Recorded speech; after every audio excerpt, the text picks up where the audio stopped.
अस्सलाम वालेकुम। आप सबको रमज़ान का तीसरा रोज़ा मुबारक। आज हम बात करेंगे स्पेसिफिकली कार्डिक पेशेंट्स के बारे में कि कार्डिक पेशेंट्स क्या रोज़ा रख सकते हैं और अगर रख रहे हैं तो उनको किन एहतियाती तदाबीर का ख़्याल रखना चाहिए।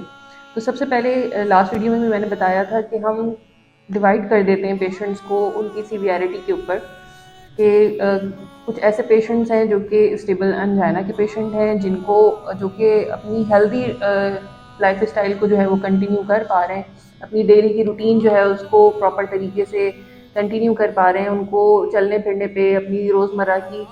जो भी एक्टिविटीज़ हैं उनको करने पे उनमें कोई साइन एंड सिम्टम्स नहीं आते हैं और जो वो मेडिसिन खा रहे हैं उन पे वो सही से एडजस्ट हैं, वो प्रॉपर तरीके से फॉलोअप्स भी करवा रहे हैं। तो ऐसे मरीज़ जो हैं वो स्टेबल एंजाइना के मरीज़ होते हैं और वो बिल्कुल रोज़े रख सकते हैं। फिर हमने बात की थी कि अनस्टेबल एंजाइना के मरीज़ के जिनको पिछले 3 महीने में कोई सिम्टम्स आए हैं, उनको चेस्ट पेन हुआ है या उनका सांस फूल रहा है या उनकी जो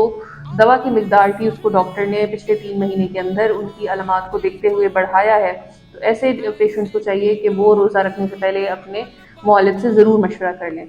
फिर कार्डिक पेशेंट्स में एक हार्ट फेलियर के पेशेंट्स आते हैं कि जिनका दिल का फंक्शन कम है, जिनके दिल के पट्टे कमज़ोर हो चुके हुए हैं, उनको बार बार हॉस्पिटलाइजेशन की ज़रूरत पड़ती है या उनके फेफड़ों में या जिस्म के किसी भी डिपेंडेंट पार्ट में पानी भर जाता है, तो ऐसे पेशेंट्स को रोज़ा रखने से मना किया जाता है क्योंकि वो उनकी जो कंडीशन है वो मज़ीद ख़राब हो सकती है, मज़ीद कॉम्प्लिकेट हो सकती है। लेकिन ऐसा नहीं है कि वो ज़िंदगी भर कभी रोज़ा नहीं रख सकेंगे। वो अपने मौलिद से ज़रूर रब्ता करें और वो उनकी दवा को इस तरीके से एडजस्ट कर दें कि वो जल्द से जल्द बेहतर हो सके उनकी कंडीशन और वो रोज़ा की तादाद को पूरा कर सकें, क्योंकि रमज़ान के रोज़े रखने का जो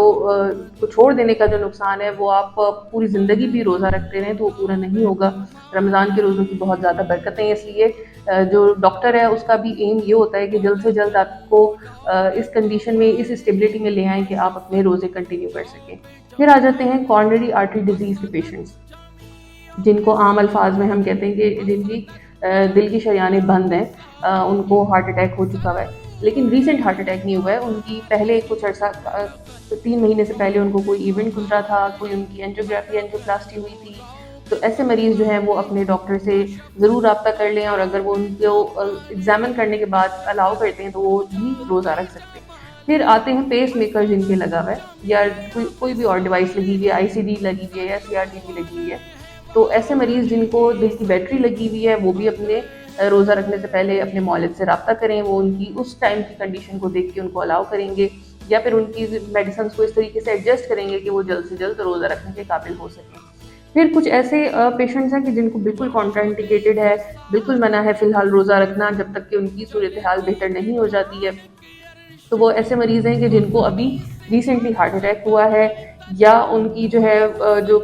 दिल की बीमारी है वो बहुत ज़्यादा सीवियर है या फिर उनकी रिसेंटली कोई कार्डियक सर्जरी हुई है, बाईपास की सर्जरी हुई है, तो ऐसे मरीज़ जो हैं वो रोज़ा ना रखें।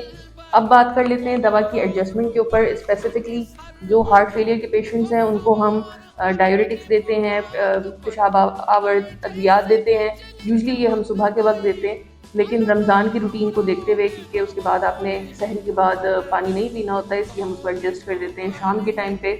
और फिर और भी कुछ जैसे ब्लड प्रेशर की दवा है, हम अगर आप अपनी मॉनिटरिंग करना शुरू कर दें, शाम के वक्त आपका ब्लड प्रेशर कम रह रहा है तो इसको भी हम एडजस्ट कर देते हैं, बजाय इसके कि वो शाम तक आने तक अगर ब्लड प्रेशर कम हो रहा है तो उसको एडजस्ट कर दिया जाता है सुबह की बजाय शाम के वक्त में। तो जो भी कार्डिक पेशेंट्स हैं इन जनरल, अगर मैं गाइडलाइन दूँ कि उनको अद्वियात की जो है एडजस्टमेंट की ज़रूरत होती है, इसलिए जो भी दिल के ब्लड प्रेशर के मरीज़ हैं वो रोज़ा रखने से पहले कुछ अर्सा पहले, हफ्ता पहले अपने मौलिद से ज़रूर रब्ता कर लें ताकि वो आपकी उस वक्त कंडीशन, आपकी मॉनिटरिंग को देख के एनालाइज़ करके आपकी जो डोजेज़ हैं उनको एडजस्ट कर दे या उनकी टाइमिंग्स को एडजस्ट कर दे। उम्मीद है ये वीडियो आपके लिए बहुत हेल्पफुल रही होगी। नेक्स्ट वीडियो में हम इंशाल्लाह बात करेंगे शुगर पेशेंट्स के हवाले से, क्योंकि सबसे ज़्यादा जो सवालात आते हैं वो शुगर पेशेंट्स के हवाले से ही आते हैं कि वो अपनी अद्वियात को किस तरीके से एडजस्ट करें, अपनी इंसुलिन को किस तरीके से लें और स्पेशली वो सहरी और इफ्तार में क्या ग़िज़ाएँ इस्तेमाल करें। तो नेक्स्ट वीडियो में हम इंशाल्लाह इस पर बात करेंगे।